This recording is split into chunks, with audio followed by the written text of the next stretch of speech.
Adjective. অ্যাডজেক্টিভটা কি?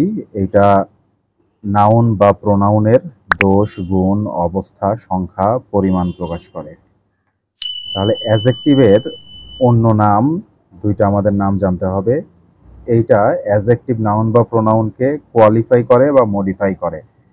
এই জন্য অ্যাডজেক্টিভকে কোয়ালিফাইং ওয়ার্ড বা মডিফাইং ওয়ার্ড বলা হয়।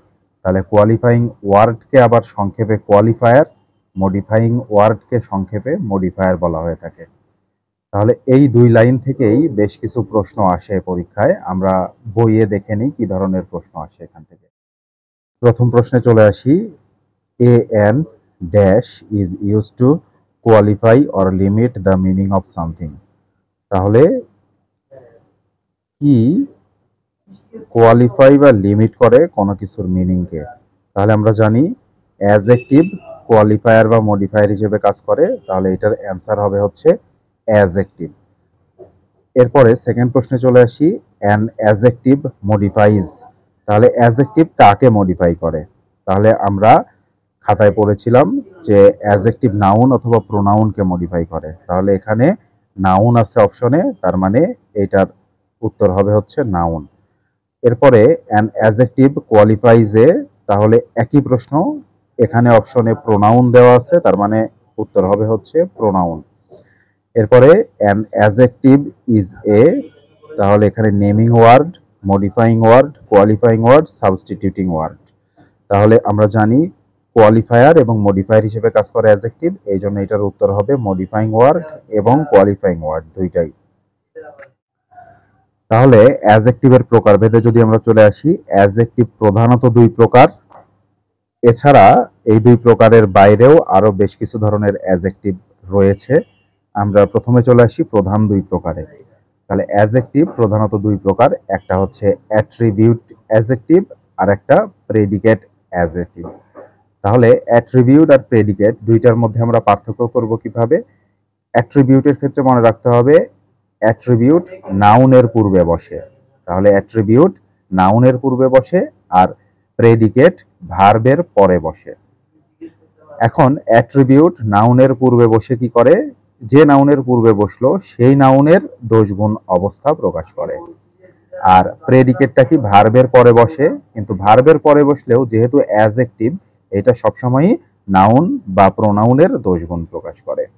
তাহলে অ্যাট্রিবিউট এবং প্রেডিকেট দুইটার মধ্যে প্রধান যে পার্থক্য সেটা হচ্ছে অ্যাট্রিবিউট নাউনের পূর্বে বসে আর প্রেডিকেট ভার্বের পরে বসে। আমরা যদি উদাহরণে চলে আসি, উদাহরণে আমরা দেখি হি ইজ অ্যান ইন্টেলিজেন্ট বয়। তাহলে এখানে ইন্টেলিজেন্ট এইটা কি? একটা গুণ বোঝাচ্ছে। তাহলে এই গুণটা আমরা যখন খুঁজে পাবো এরপরেই আমাদের দেখতে হবে নাউন আছে কিনা। তাহলে বয় এখানে একটা, এটা কি নাউন, তার মানে যেহেতু নাউনের পূর্বে বসেছে তাহলে এই ইন্টেলিজেন্ট ওয়ার্ডটা কি হিসেবে কাজ করবে? নাউনের পূর্বে বসায় এটা অ্যাট্রিবিউট অ্যাডজেক্টিভ হিসেবে কাজ করবে। সেকেন্ড উদাহরণে আমরা চলে আসি। He is intelligent. তাহলে ইন্টেলিজেন্ট এইটা কি করছে? এই যে এই প্রোনাউনের গুণ প্রকাশ করছে, কিন্তু এরপরে কি নেই? কোনো নাউন নেই। তাহলে এটা কিসের পরে বসেছে? একটা ভার্বের পরে বসেছে। যেহেতু ভার্বের পরে বসেছে সেহেতু এইটা কি হিসেবে কাজ করবে? এটা প্রেডিকেট অ্যাডজেক্টিভ হিসেবে কাজ করবে। এখন কিছু ওয়ার্ড আছে যেগুলো সবসময়ই বাক্যে বসলে প্রেডিকেটিভ অ্যাডজেক্টিভ হিসেবে কাজ করে বা প্রেডিকেটিভ অ্যাডজেক্টিভ হিসেবে ব্যবহৃত হয়। এই কয়টা জিনিস আমাদের কি করতে হবে? এই কয়টা ওয়ার্ড আমাদের মুখস্থ রাখতে হবে। তাহলে ওয়ার্ডগুলো আমরা দেখি। আমরা একই ধরনের ওয়ার্ড সিরিয়াল করে লিখেছি যেন আমাদের মনে রাখতে সুবিধা হয়। প্রথমে আমরা চলে আসি গ্রিন কালারের গুলাতে। সবগুলো অধিকাংশই আমরা দেখব এ দিয়ে, শুধু একটা আছে সি দিয়ে। তাহলে প্রথমে চলে আসি অ্যালাইক, অ্যালাইভ, অ্যালোফ, অ্যালোন। তাহলে এ এল দিয়ে শুধু সবগুলা। Alike, alive, aloof, alone.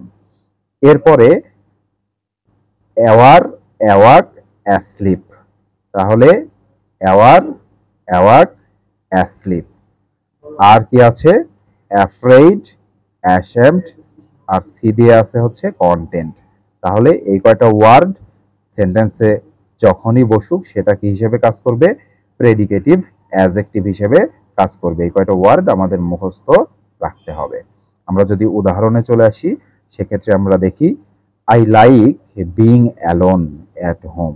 তাহলে অ্যালোন আমরা জানি যে অ্যালোন এখানে ছিল, এই যে অ্যালোন, তাহলে এইটা সবসময় কি হিসেবে কাজ করে, প্রেডিকেটিভ অ্যাডজেক্টিভ হিসেবে কাজ করে।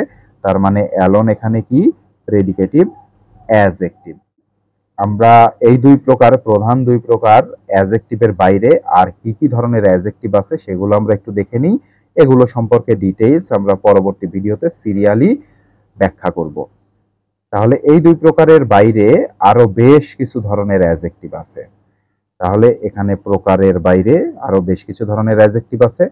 প্রথমে চলে আসি প্রপার অ্যাডজেক্টিভ, তারপরে অ্যাডজেক্টিভ অফ কোয়ালিটি বা এটা কোয়ালিটেটিভ অ্যাডজেক্টিভও বলা হয়, অ্যাডজেক্টিভ অফ কোয়ান্টিটি এটাকে কোয়ান্টিটেটিভ অ্যাডজেক্টিভও বলা হয়, নিউমেরাল অ্যাডজেক্টিভ এটাকে অ্যাডজেক্টিভ অফ নাম্বারও বলা হয়, pronominal adjective, demonstrative adjective, distributive adjective, interrogative adjective, possessive adjective, relative adjective, emphasising adjective and exclamatory adjective.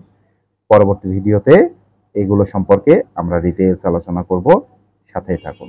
ধন্যবাদ।